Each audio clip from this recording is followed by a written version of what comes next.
अस्सलाम वालेकुम।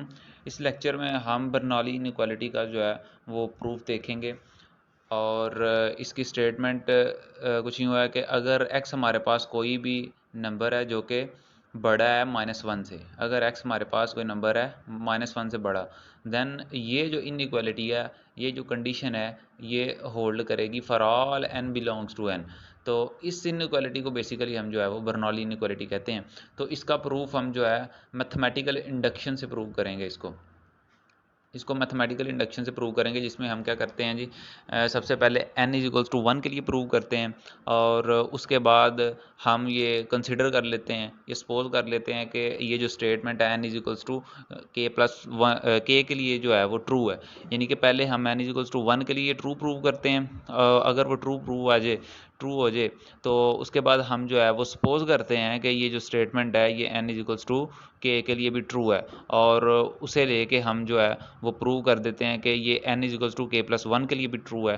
तो अगर ये चीज़ें जो है प्रूव हो जाए तो हम कहते हैं कि वो स्टेटमेंट जो है वो ट्रू है सब नंबर्स के लिए।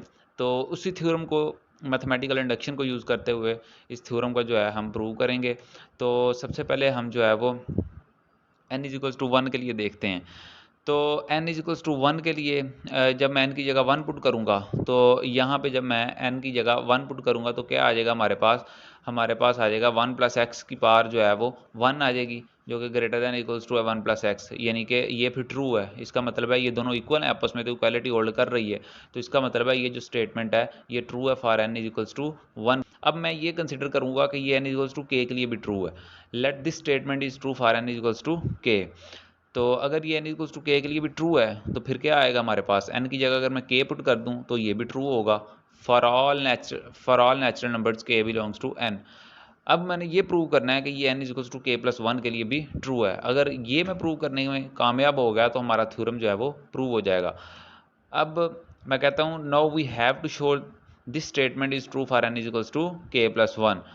तो मैंने ये कंसीडर कर लिया, इसकी जो लेफ्ट हैंड साइड थी मैंने वो कंसीडर कर ली और n की जगह k प्लस 1 पुट कर दिया, क्योंकि मुझे ये प्रूव करना है कि यहाँ पे n की जगह k प्लस 1 आता है। अब मैंने ये कंसीडर किया, ये अब इसके इक्वल होता है, यानी कि इसे बेसिस से में पावर्स ऐड होंगी तो फिर दोबारा इस फॉर्म में आ जाएगा। तो हम इसको जो है वो इस फॉर्म में लिख सकते हैं। इसके बाद चूंकि ये k के लिए ट्रू है, हमने अभी प्रूव किया है कि 1 प्लस एक्स की पावर जो है k, ये इसके लिए भी ट्रू है k के लिए। तो अगर ये इसके लिए ट्रू है तो इसकी जगह फिर मैं लिख सकता हूँ 1 प्लस एक्स की पावर जो k है, इसकी जगह मैं ये जो है लिख सकता हूँ 1 प्लस के एक्स। तो अगर इसकी जगह मैंने ये सब्सटीट्यूट किया तो ये इनइक्वालिटी आ जाएगी, यानी कि ये इससे छोटा है। तो इसका मतलब है जब मैं यहाँ पे पुट करूँगा तो ये भी जो है वो लेस देन आएगा। उसके बाद जब मैंने इसे मल्टीप्लाई किया तो ये इस फॉर्म में आ गया। अब मुझे जो है वो एक्स को मैंने यहाँ से क्या किया, कॉमन ले लिया। जब मैंने एक्स को कॉमन लिया तो ये इस फॉर्म में आ गया। अब यहाँ पे मैंने के एक्स स्क्वायर को नहीं लिखा।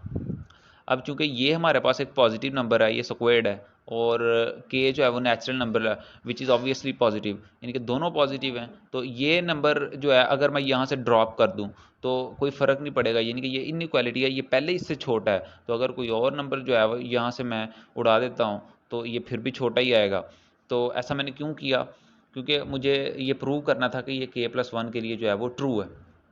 तो ये फिर इसका मतलब है कि यहाँ पे n की जगह जब मैंने k प्लस 1 पुट किया इसके लिए भी ट्रू आ गया। यहाँ पे जो है वो मैंने, यहाँ पे n था, इसकी जगह क्या आ गया k प्लस 1, यानी कि ट्रू हो गया उसके लिए भी।